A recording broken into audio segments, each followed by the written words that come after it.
Nelson Rolihlahla Mandela was a South African anti-apartheid activist who served as the first president of South Africa from 1994 to 1999. Spoilers. He was the country's first black head of state and the first elected in a fully representative democratic election. His government focused on dismantling the legacy of apartheid by fostering racial reconciliation. Ideologically an African nationalist and socialist, he served as the president of the African National Congress from 1991 to 1997. Xhosa, Mandela was born into the Thembu royal family in Meso, Union of South Africa. He studied law at the University of Fort Hare and the University of Witwatersrand before working as a lawyer in Johannesburg. There he became involved in anti-colonial and African nationalist politics, joining the ANC in 1943 and co-founding its Youth League in 1944. After the National Party's white-only government established apartheid, Mandela and the ANC committed themselves to its overthrow. Man, he was there from the beginning. He was appointed president of the ANC's Transvaal branch, rising to prominence for his involvement in the 1952 Defiance Campaign and the 1955 Congress of the People.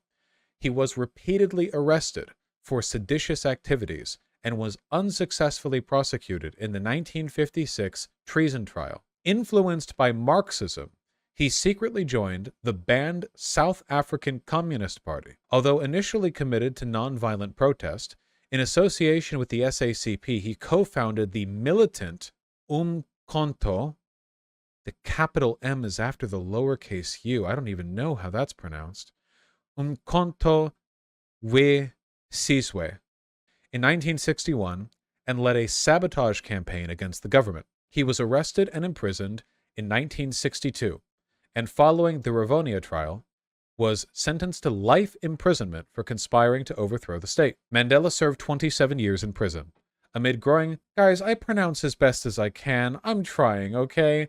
I think it's better to try than to just go over everything in my Anglo accent. Amid growing domestic and international pressure and fears of racial civil war, President F.W. de Klerk released him in 1990. Mandela and de Klerk led efforts to negotiate an end to apartheid, which resulted in the 1994 multiracial general election, in which Mandela led the ANC to victory and became president.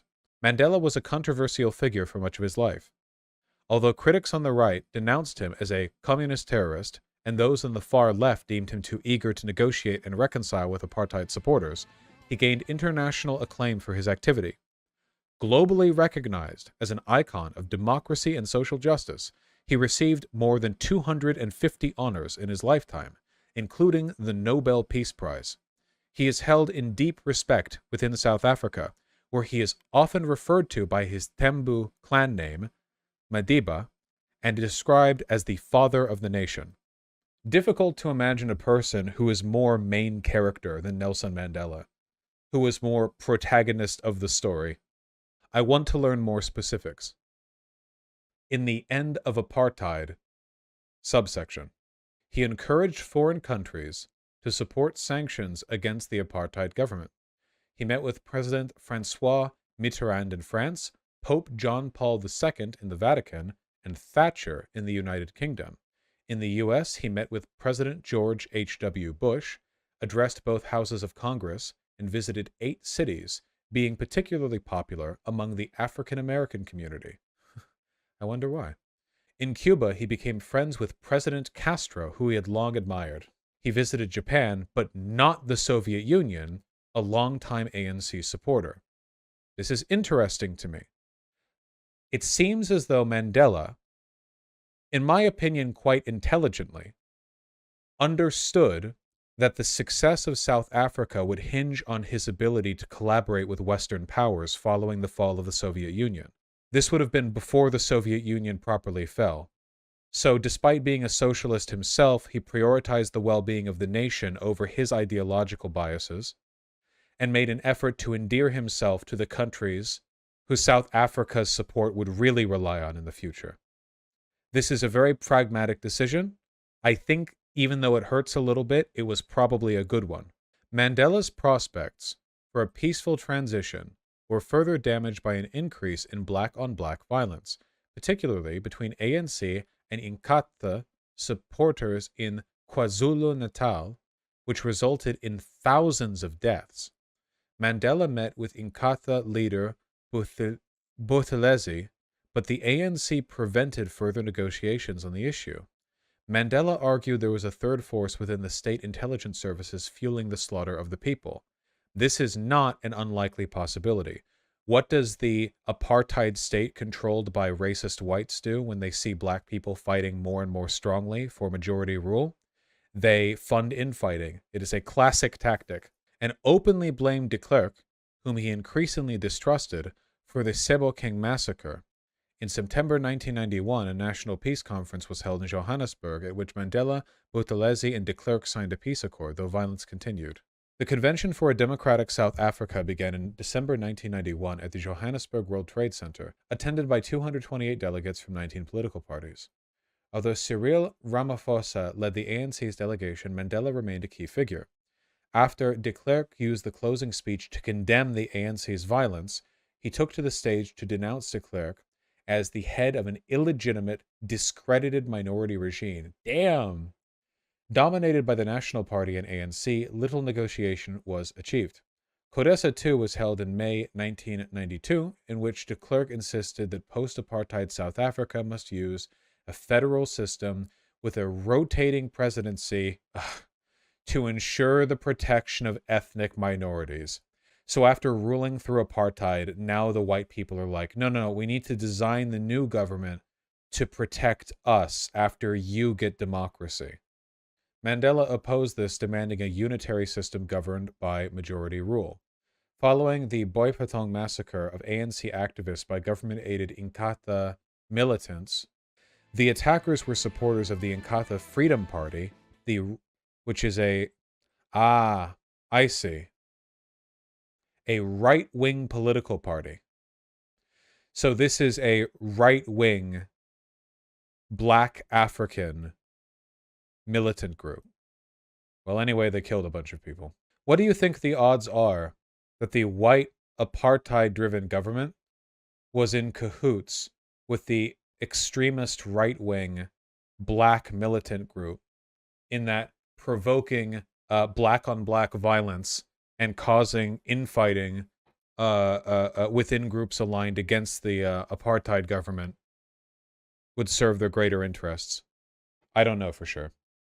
Following the Boipatong massacre of ANC activists by government-aided Inkatha militants, I mean, this literally says they were aided by the white apartheid government, Mandela called off the negotiations before attending a meeting of the Organization of African Unity in Senegal, which he called for a special session of the UN Security Council and proposed that a UN peacekeeping force be stationed in South Africa to prevent state terrorism. Calling for domestic mass action in August, the ANC organized the largest ever strike in South African history. Dope. And supporters marched on Pretoria. The duo agreed on an interim constitution based on a liberal, democratic model, guaranteeing separation of powers, creating a constitutional court, and including a U.S.-style Bill of Rights. It also divided the country into 9 provinces, each with its own premier and civil service, a concession between de Klerk's desire for federalism and Mandela's for unitary government. Interesting. So here we can see a parallel to American governance. See? Thought you were going to flash us? No, I've just been sitting in the chair for a while, just shuffling my shorts around. Anyway, here's a parallel we can see. De Klerk, the white apartheid South African government, he desires federalism, whereas Mandela wants unitary government. Isn't this a little bit similar to the way that Republicans will push for states' rights? No? That's what federalism is, breaking apart a single government into federalized territories, like states. The reason why the white apartheid government wants federalism is because they want to keep some of their provinces. They want to keep some of these provinces more racist. They want to maintain white control in some specific parts of the country. You understand?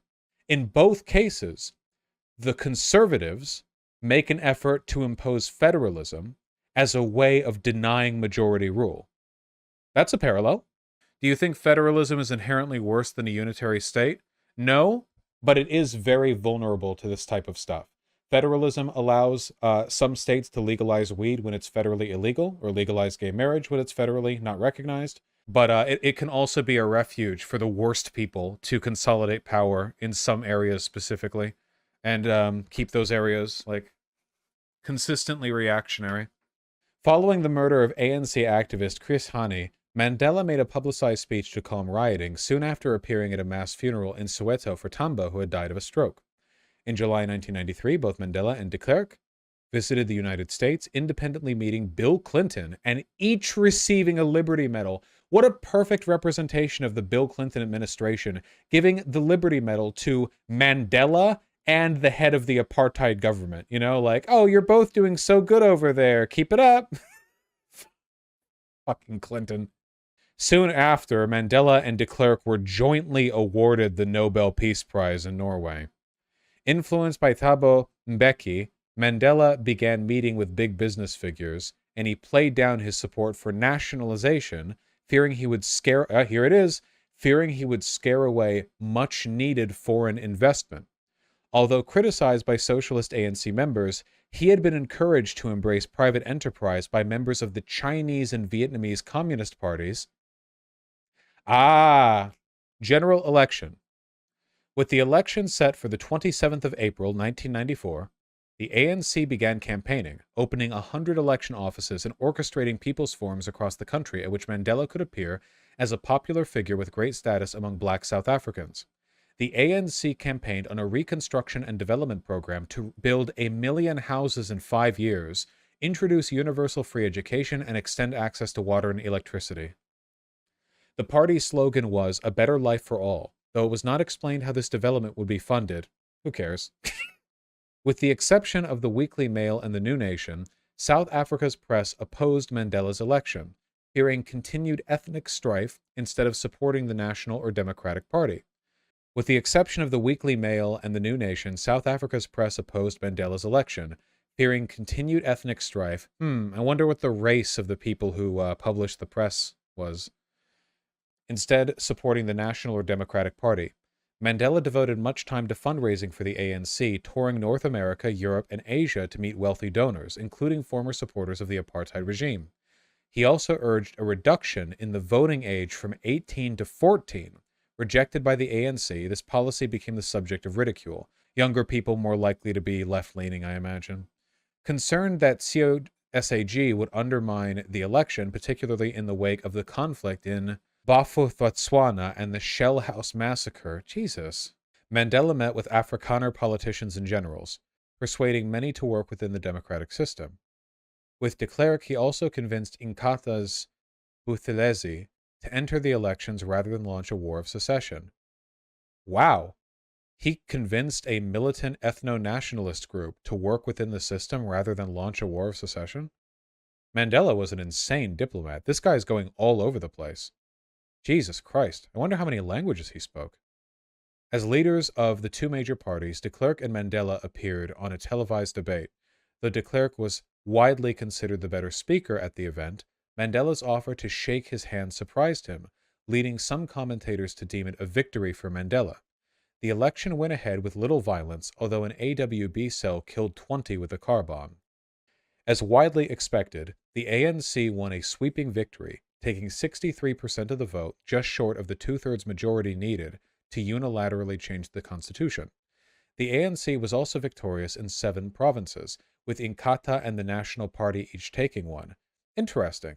So there were 9 provinces, 7 of which the ANC took, 1 taken by the insane far-right ethno-nationalist Zulu descendants, and 1 taken by the National Party, aka the Afrikaners. Mandela voted at the Olanga High School in Durban, and though the ANC's victory assured his election as president, he publicly accepted that the election had been marred by instances of fraud and sabotage. Interesting. He accepted, but didn't accuse. So he was saying, yes, there was fraud, but not in like a I got cheated out of a better victory kind of way. That's interesting. More stuff that couldn't happen in America today. The newly elected National Assembly's first act was to formally elect Mandela as South Africa's first black chief executive.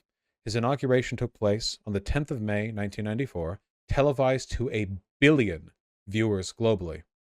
The event was attended by 4,000 guests, including world leaders from a wide range of geographic and ideological backgrounds.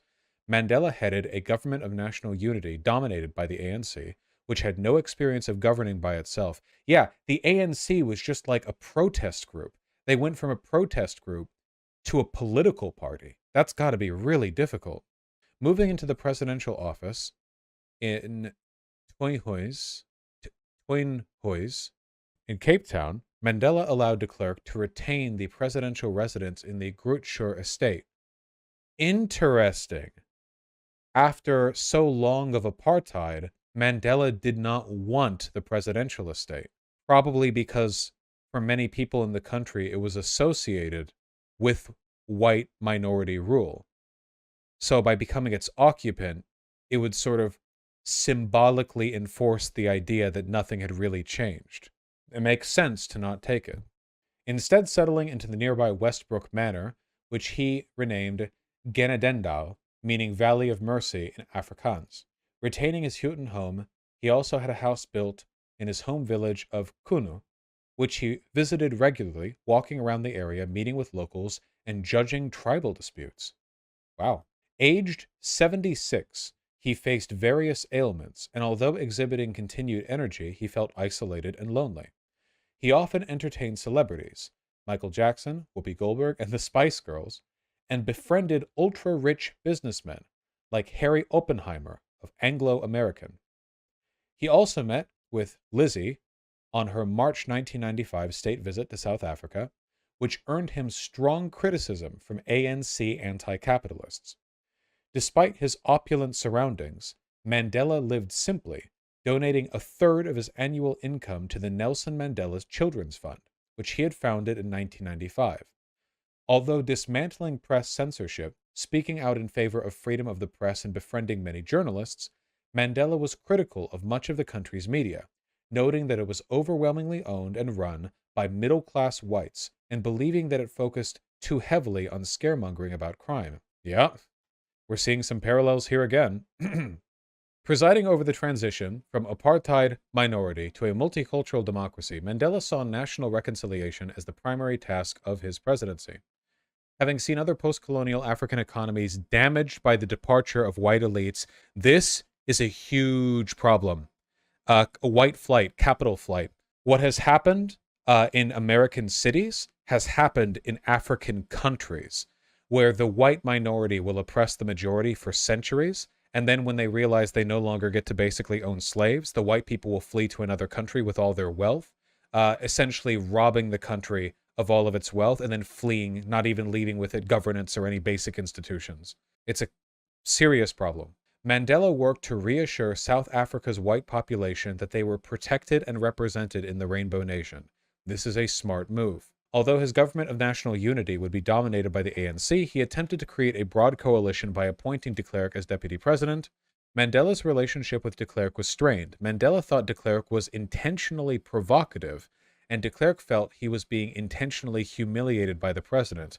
Yeah, something tells me that a white guy who ruled over apartheid would feel sort of intentionally humiliated by being treated like an equal by a black man. In January 1995, Mandela heavily chastised de Klerk for awarding amnesty to 3,500 police officers just before the election, and later criticized him for defending former Minister of Defense Magnus Malan when the latter was charged with murder.